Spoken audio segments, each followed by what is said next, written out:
to whisk. Okay. Thank you, Monica. So, hello. It is Tuesday, July 28th, and nice to see everyone. I am traveling. I am in Gorey, Wexford County, Ireland. And next Tuesday, God willing, and Aer Lingus doesn't crash, I'll be back in dear old Berkeley. Yeah, great to be here and to talk some Dharma. Sometimes when I get involved in many other activities, uh, the mental state deteriorates. Even though I'm having a lovely time, my mind is very delicate. It's easily tips over into madness. But yeah, no, having an incredible time, staying with some people who just are kind of the most generous. You sort of don't know how to, you know, give back. But they seem to be happy to give. So hopefully they're getting lots of good karma and they'll be reborn in a heaven realm. Uh, so got one more person in the waiting room. So we will start with about a 20-minute sit and then talk a little Dharma. So is there anything else I need to say? I guess I'm okay. Thanks, Steve. Steve says it's enough. I am. I will say this that uh, I've I've connected with a bunch of sober people here, and when I talk about the idea of a retreat, there's some interest. So a retreat in Ireland could be an adventure. Um, and anybody wants to come over, so maybe no promises. Okay, so let's. Geez, I'm sorry, I have to keep leaning forward to.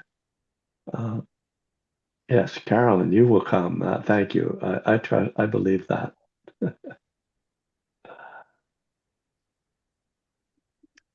All right. So let's sit back and try to be present for a little while as best we can.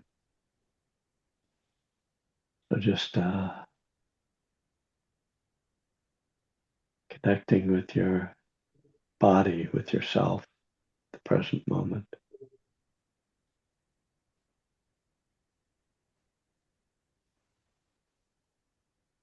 And you can close your eyes or just lower your gaze.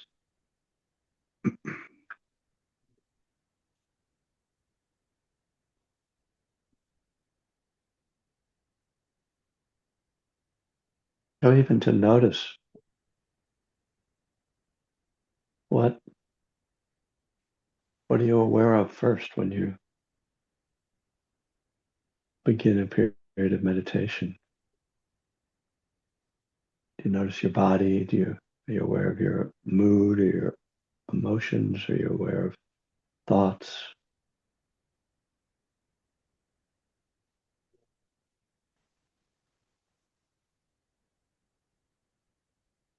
You want to let the body settle, soften the belly, let the shoulders relax.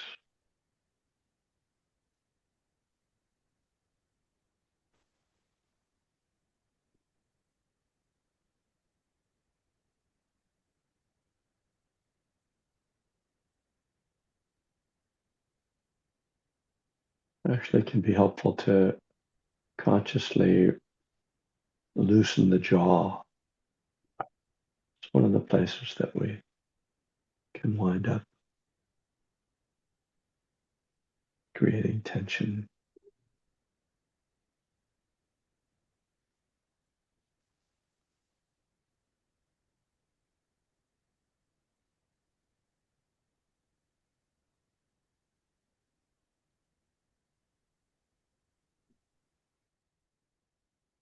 So a sense of ease,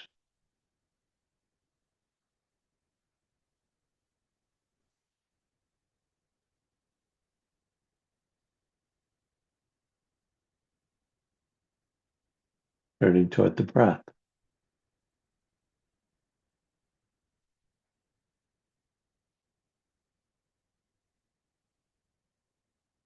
feeling the body breathing.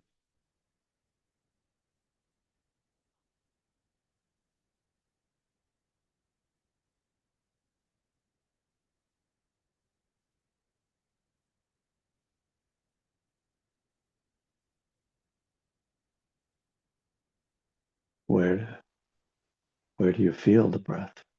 Where is it easy for you to feel the breath? Just let the mind land there.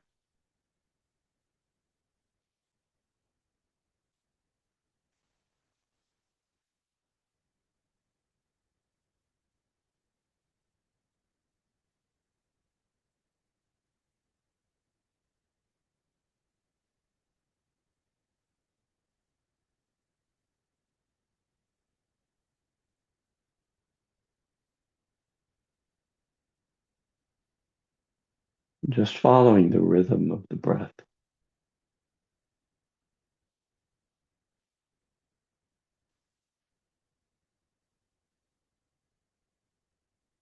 Breathing in, breathing out.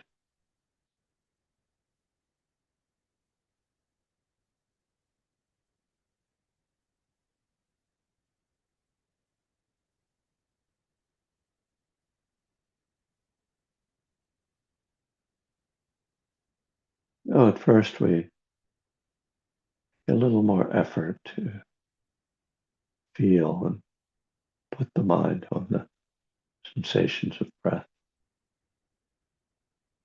And that can feel a little artificial, and that's okay. To just kind of do the work of meditation.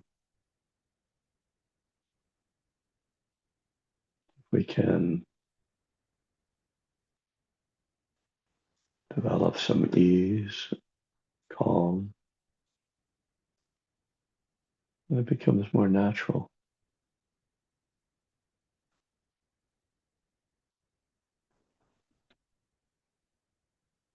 The mind may wander, we gently come back.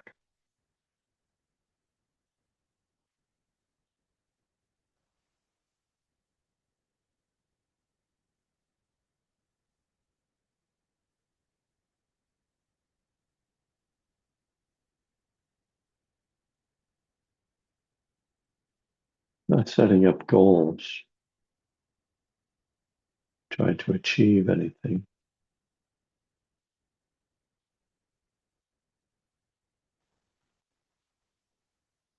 Just to be here, awake, alive.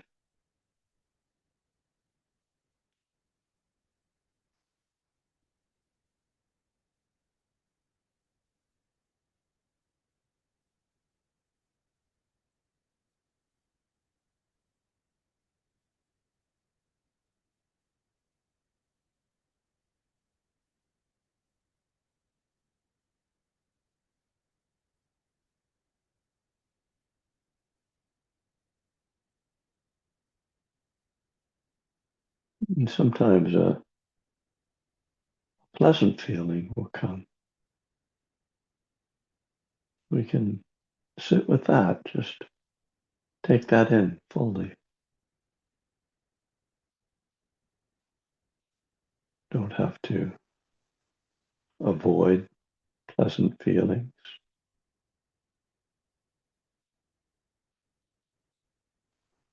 And so too, sometimes unpleasant feelings come. And again, we simply allow, be with.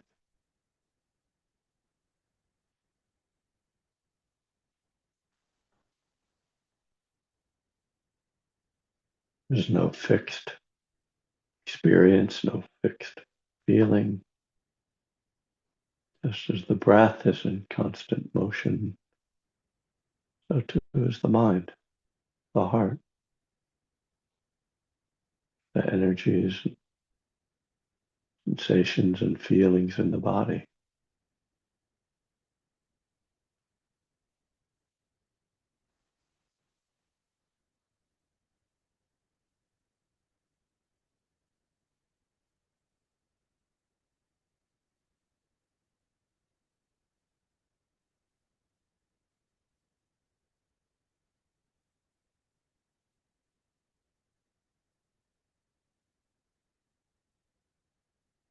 It's this persistent movement of mind and body that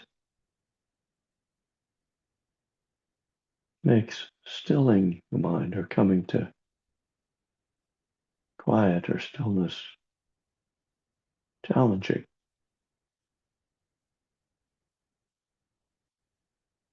Where is the quiet? Where is the stillness?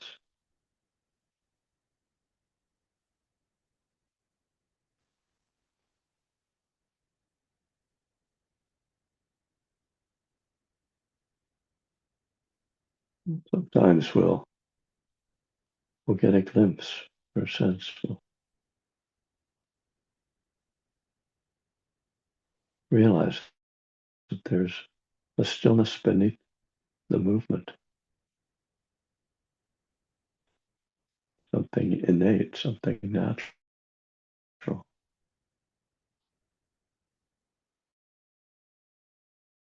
Self, the knowing mind.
Whatever we're experiencing, the Buddha says we can absorb into it, take it in fully,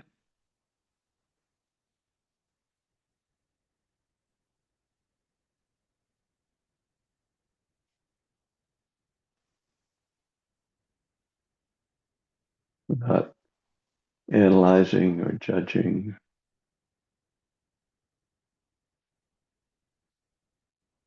just feeling fully.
Gong, gong, gong, gong, gong, gong, gong, gong, gong. The vocal bell. Thank you.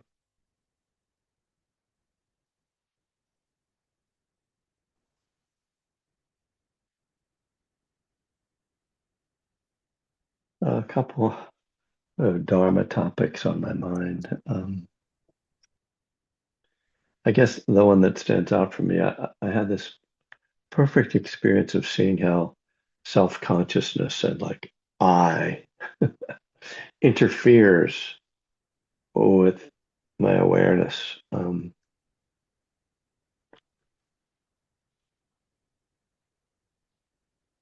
My lovely host, Sean, last night took me to a session in Gori, and it's a room full of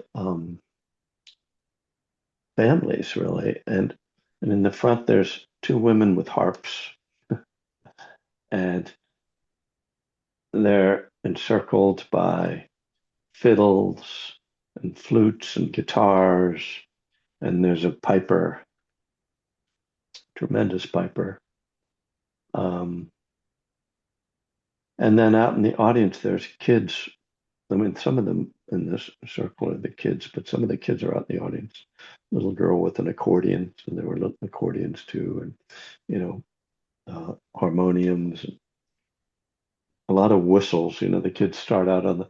I think of them as they're not penny whistles exactly because I think those are the ones that go you push in and out. But anyway, they're like the little piccolos kind of. And you know, the music is just. I mean, we're all familiar with that Irish music is just beautiful. And then someone gets up and sings an air, and it's haunting, and you know, and you're just and there's babies there, and mothers holding their babies, you know, and I'm just standing there, my heart's just wide open and just loving this and grateful, you know, to be able to come into this, you know, classic sort of thing. And there's no tourist there, you know. This is not a tourist thing. This is a community thing. They're not playing for anybody. They're playing for themselves.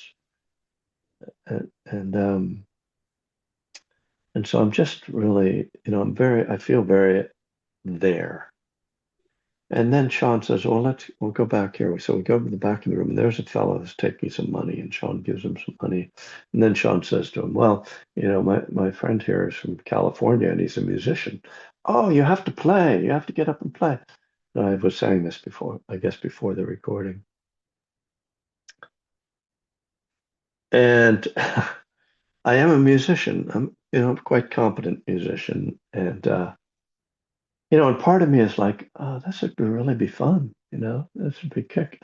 It's sort of a fantasy of mine, like, oh, to be able to like join in an Irish crowd and you know, play a little bit. But then I'm like, I don't know, you know, but then, oh, no, no, you've got to play, you know, and you know how they can sort of sense, you know, the um, sort of generosity of spirit.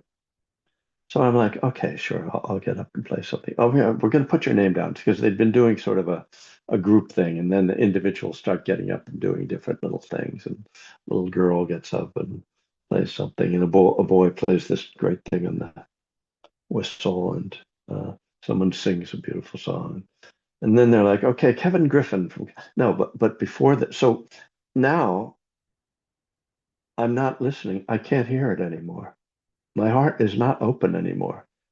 I'm out of my fucking mind. Sorry. You know, because I'm like, oh shit, what am I gonna play? Oh, I have to do something. And it just me takes over, right? Me wasn't there. I was just with the crowd.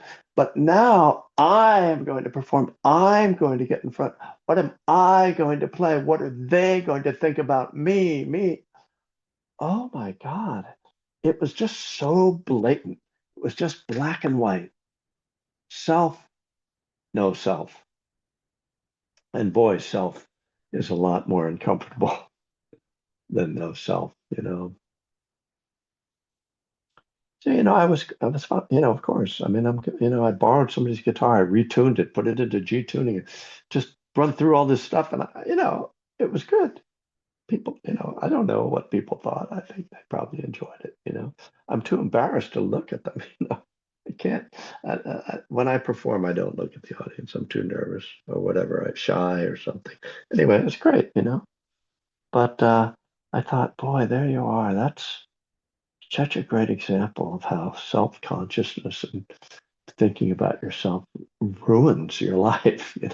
And I mean, I don't know. I'm not maybe any more self-conscious than anyone else, but I think of people who kind of are in that state all the time, and sometimes you run into someone like that who's like just everything, like how do I look?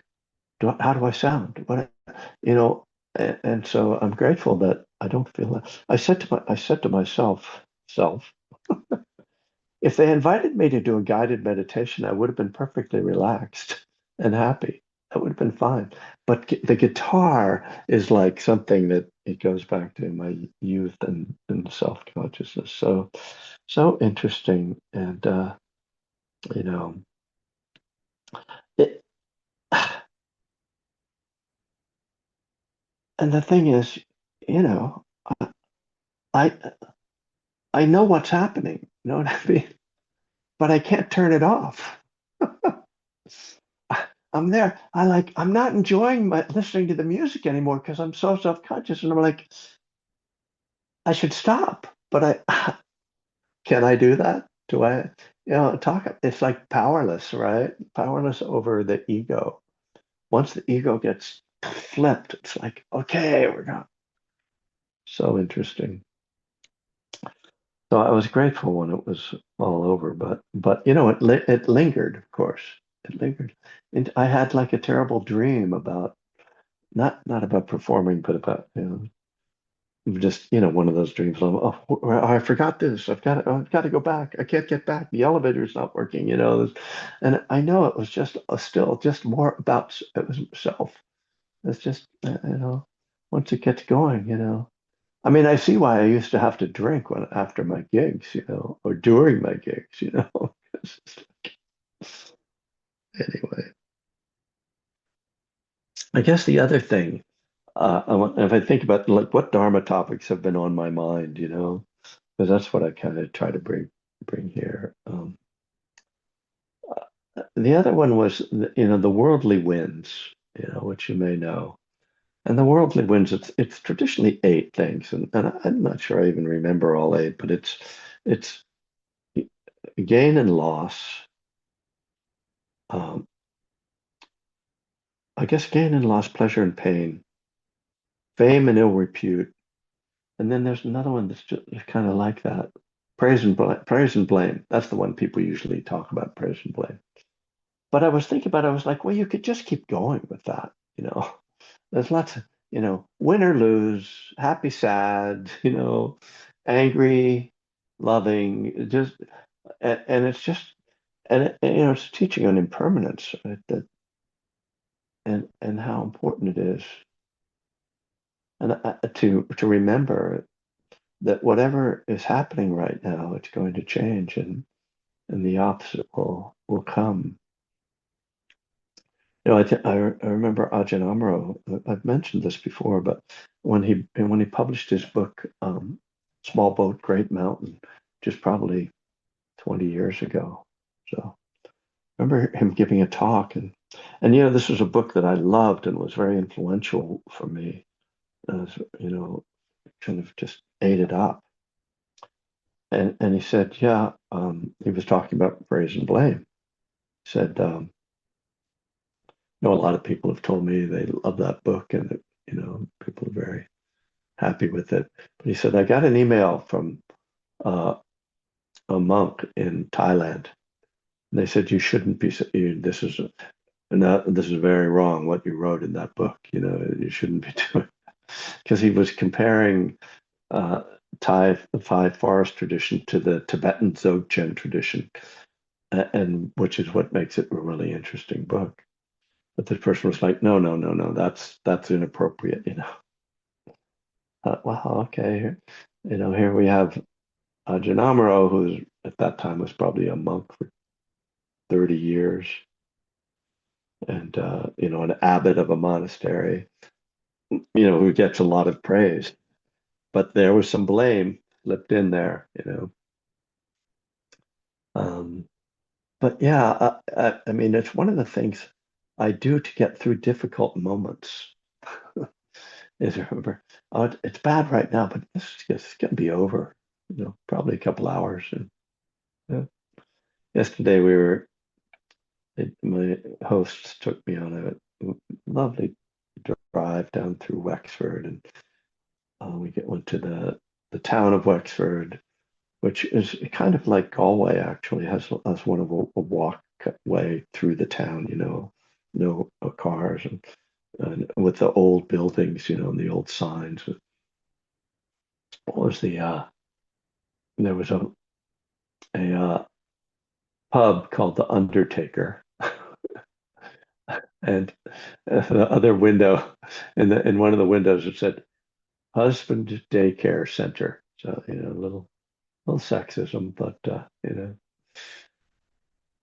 And then we went off to this lighthouse, Hook Lighthouse, incredibly beautiful spot that monks had, you know, tended the lighthouse for 1,000 years. It was built in like the 6th century or something. But on the way back, I told them I wanted to take them to lunch.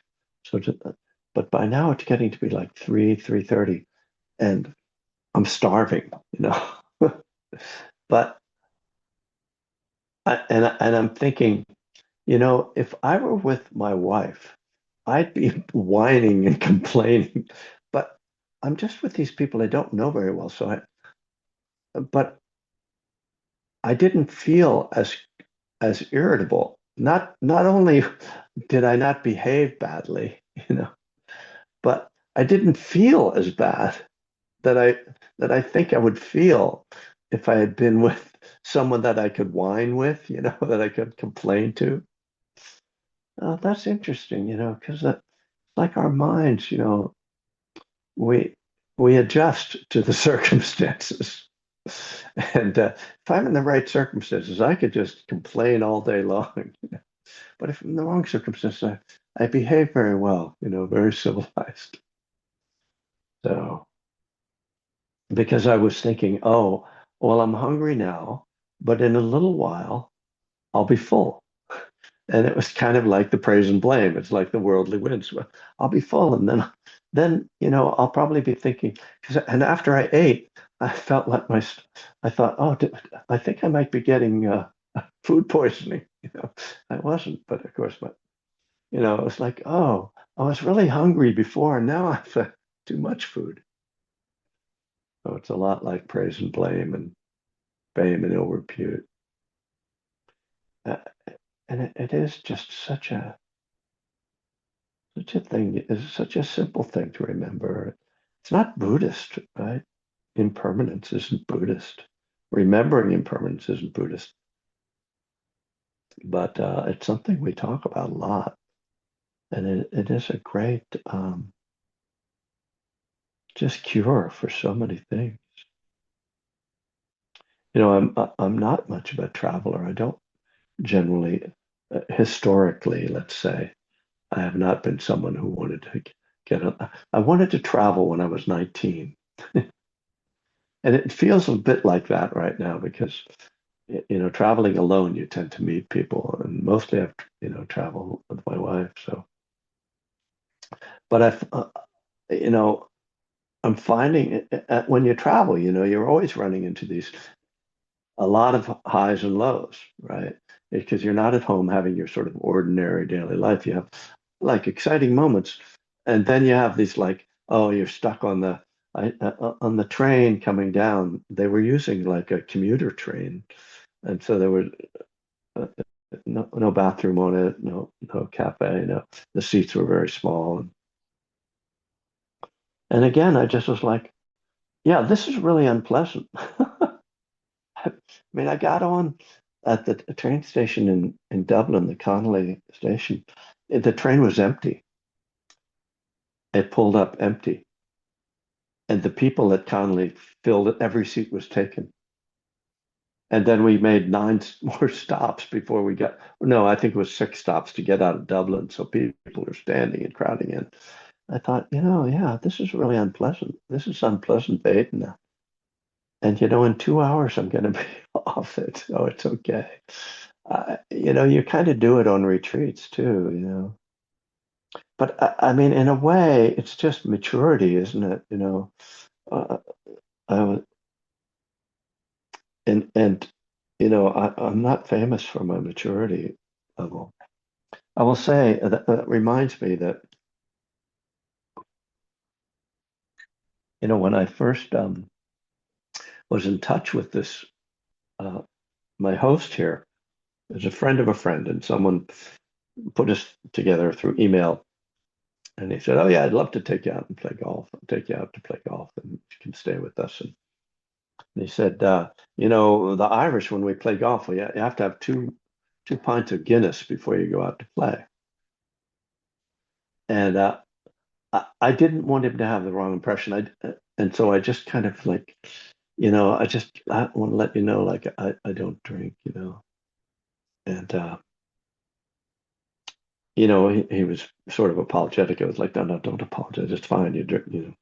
And he's not a big drinker at all. But I was in Dublin. I was playing with all these sober people, like. And so I came here not knowing quite what to expect. But very quickly, they have 5 children.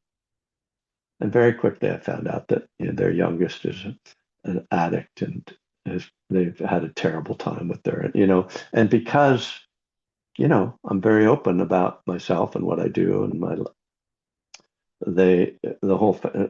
of their daughters was here and then the parents and they've been through it. And it's like another one of those things like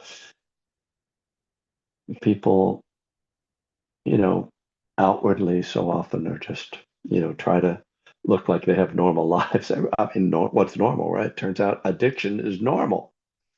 And, and their daughter, they say she's sober, but I could tell they were very, like, not sure, you know, like she's alienated all her siblings. Her siblings won't talk to her, and she's in Liverpool, and I just, yeah, there you go. It's everywhere, whether we're sober or not sober. The disease. So I don't have much more. I mean, I don't seem to be using up all the time here. I'm very kind of I don't know. But so I'm just going to open it up and thank you for listening. And I hope my road mind is of some value. Appreciate you guys showing up and love to hear any thoughts or questions or suggestions. Please.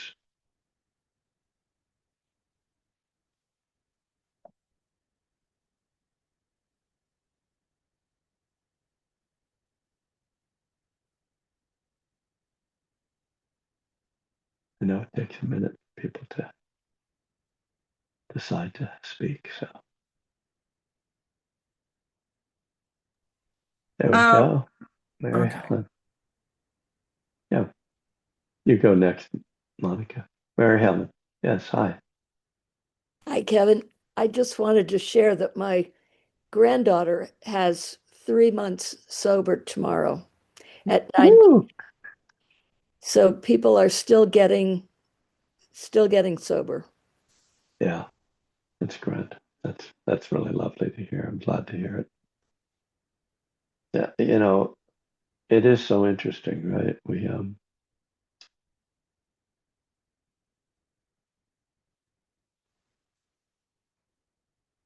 And yeah, I mean, it just keeps going, right? It just keeps going.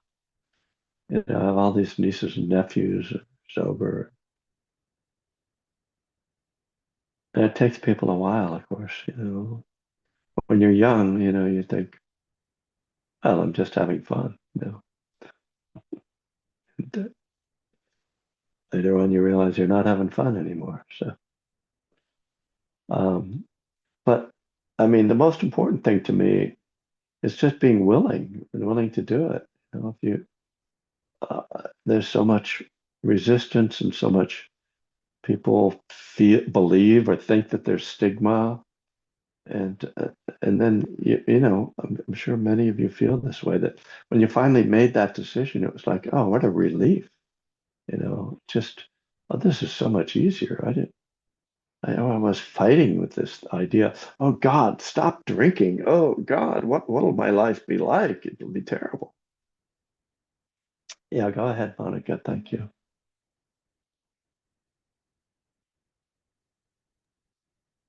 Hi, Kevin. Uh, so I thought you said you wanted a suggestion. Here's a suggestion. So, go into an ask somebody where there's an Aldi. Go in and get snacks. I did that in Ireland. Well, or get. I always had a piece of cheese on me in case we couldn't figure out how to get to Yeah, the restaurant. Yeah, and Aldi has organic, like I don't know. I know you're specific in what you eat, but and yeah, yeah. But other than that, I like this whole thing, the how you wound it around with not self, how self was showing up. And yeah. I just competed in a horse show and I hadn't been in one since I was ninth grade. And Wow. I had to spend a whole day talking myself out of self. But Yeah, before I went, because I didn't yeah. um not talking but contemplating and the tools I got from practice is was so helpful, Mhm. so I could just be happy for everyone. And Yeah. um and here's self talking. I did win the whole thing. All So right. Cha-ching. but Woohoo! I wasn't thinking about it You anymore, still so got it. That's yeah, it great. was crazy, actually pretty crazy. So but Excellent.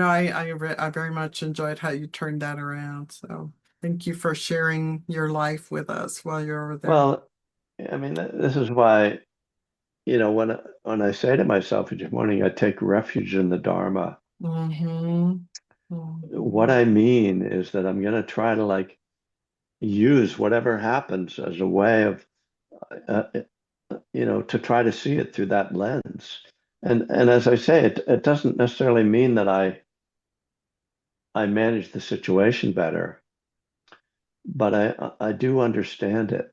I feel, you know, I feel like, oh, I learned something or I saw something. And, you know, it's dukkha. It doesn't mean like, oh, dukkha goes away because I understand it. But I'm not confused by it. It's like, oh, isn't that interesting? And to me, it's so striking that I can, you know, sit in front of you guys or sit, you know, anytime I'm teaching Dharma, I, I don't get captured by that. And you know, I mean, it's interesting and it's curious to me. I can kind of figure it out. I mean, playing music to me is performing, and it's very much a dualistic thing. It's me doing something ostensibly for you, but in my mind, I think somehow that's become distorted into actually it's for me to get something from you, to get your love, you know, kind of, but which doesn't even make any sense. Uh, anyway, it's Well, and that very was my, I just had a next question. Did you find yourself, getting more into self when you were performing, but you just sort of answered my question. no, once I'm in the act, I'm lost in it, you know. That's I'm good. absorbed in the music, right? Well, That's what's there's mindfulness in playing and performing. Yeah, I absolutely, agree. Yeah. absolutely. Yeah. I mean, I could see that there was still some nervousness, but my mind is like figuring because I'm really kind of improvising. I have this kind of uh piece that I've sort of has evolved for over 50 years. It's like the first thing that I ever wrote, and it's just an open tuning thing. It's got a bunch of little riffs in it, but they can kind of come in different order. And so as I'm doing it, I'm very like problem solving. Oh, where shall I go next? What shall I, which riff fits here? And I'm listening and playing. So it's delightful. It's such a joy to do. I mean, it's an amazing thing. I know for those of you who are musicians or people who are performers, I know there's some here. You know that feeling of being there as it's happening, being alive in the experience. There's nothing like it. It's rapture. It's true rapture. So, but unfortunately, yeah, my ego hijacks it.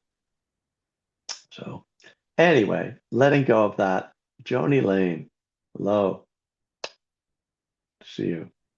Hi, Kevin. Hi, everyone. Um, I love your story about the music and being suddenly so self-aware. Um, it was I would took a 35-year vacation from music because I had thyroid cancer and I had my thyroid removed and they nicked my vocal cords and I couldn't sing. Oh, Um, so it took me years of practice to get some of my voice back. Um, so the first time I sang after 35 years, I was terrified. And prior to that, I was fine. I felt comfortable on a stage and singing, but I was terrified. And my friend is in the audience going, "Hey, you need to smile," because I'm just, it's terrified, scary. Everything was scary. And all of the gain and loss and pleasure and pain and praise and blame and status and disgrace, all of it yeah, was right there. And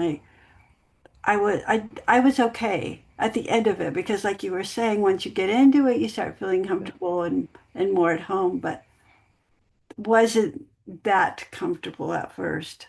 yeah, But I've noticed over the years of performing, feeling more and more comfortable.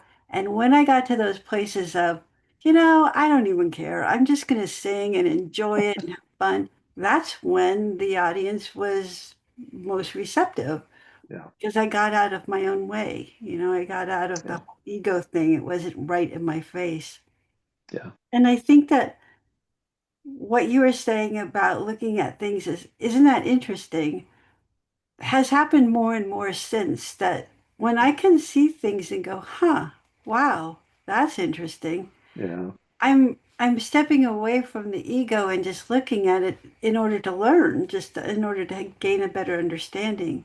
yeah, I feel like when that comes up, the question of, oh, wow, look at that. What's that about? Is so much more comfortable than all that self-doubt piling on top of myself. So thank you for yeah. sharing that No story. question. Yeah. Well, and one thing that comes to mind as you're talking is that if I'm I'm used to playing with a band, Yeah. and when it's a band, the spotlight's not on me, and that it's much easier for me. Anyway, yeah. Thanks, Joni. Nice to see you, hear you. Steve, hi. Another musician here, our Yeah, well, I was drummer. going to say, that what an inspirational talk that you really brought up a lot of memories. I really appreciated that. But I tell you, there's nothing more powerful for the ego than when you're doing a drum solo on a massive sound system in front of Ooh, 10,000 people. And I mean, it's just like I'm going crazy and insane, and so I could really relate to what you were saying because yeah, once you remove yourself from that environment, everything kind of comes crashing down. You realize, okay, that was this moment in time. But I think the most important thing, at least for me, is that I've gained so much wisdom in my life by going through all those addictive behaviors and having experienced all those exciting things in my 20s and 30s. And then as I got older, my skills deteriorated and you can't do the mhm, same thing at 70 as you can when you're 25.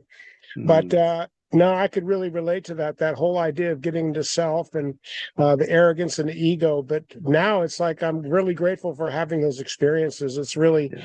helping me deal with life on life's terms today. There's no doubt about it. Yeah. And then the other thing I got inspired by was my wife's been wanting to go to Ireland, and I want to go to Ireland. So I'm ready to get a retreat going. So that gives me a good excuse to come to Ireland, and I'll bring her along, and she can go travel with her sister while I go to the retreat. Okay, Steve, Carolyn, we've got two. So, Monica's going. okay, Monica, that's three. Megan just raised her hand. Okay, I'm going to start taking deposits. Oh yeah, Cato Day. I mean, you're going to have to lead the Wicca part of it. We'll do some, dancing around the fire, dancing in the moonlight. And Abigail, my dear, 1 minute while you There get we that. are. There we There are. you are. Thank you. This is not about music, although I'm a choral singer, so the spotlight is never on me. Right. Yeah. Never, no Heard. spotlights. Yeah. But there is that loss of self through music, which is quite wonderful. Yeah. I'm here in New Hampshire. If it looks absolutely incredibly beautiful to you, it is unbelievable. I'm in paradise. And this is where I spent every summer as a child. Mm. And it's a long family story, but I've been coming back here every year for the last few years. And I'm having some self issues. Oh. my life with my grandson is so hard that I'm emotionally exhausted.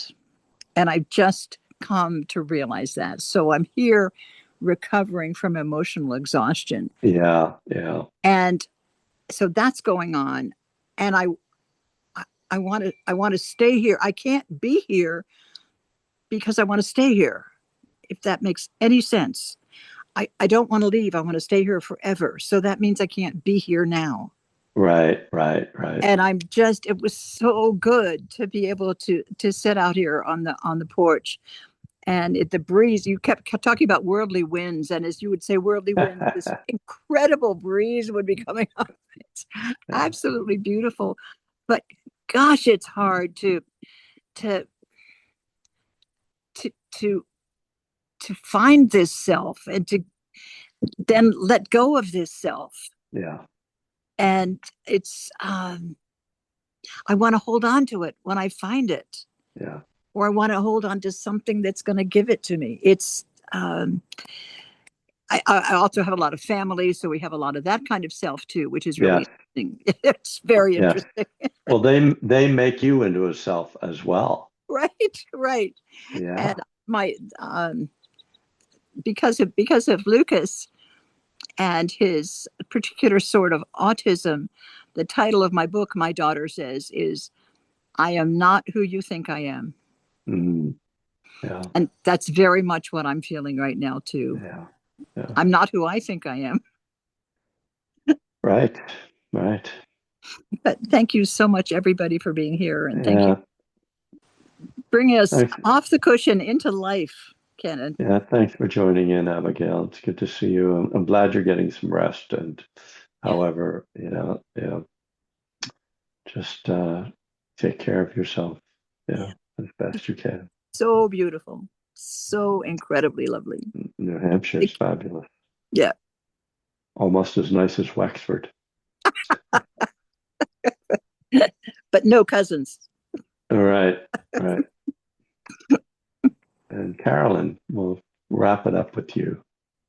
Hello, Kevin. Hello, everyone. I'll try. As you know, I'm uncomfortable talking on Zoom, but yes, I will go to, I'll jump at anything to go to Ireland. Well, we all love it. We just love talking on Zoom. So yeah. I need to get used to this because I do love participating.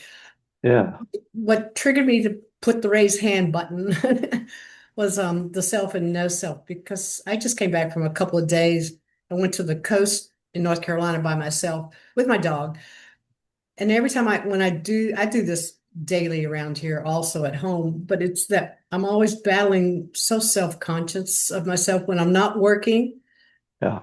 I'm not going to describe life situation, home situation, doesn't matter. But in the past 2 years with this being introduced to the Buddhism addiction meditation, there's a connection that disconnects from that self-consciousness.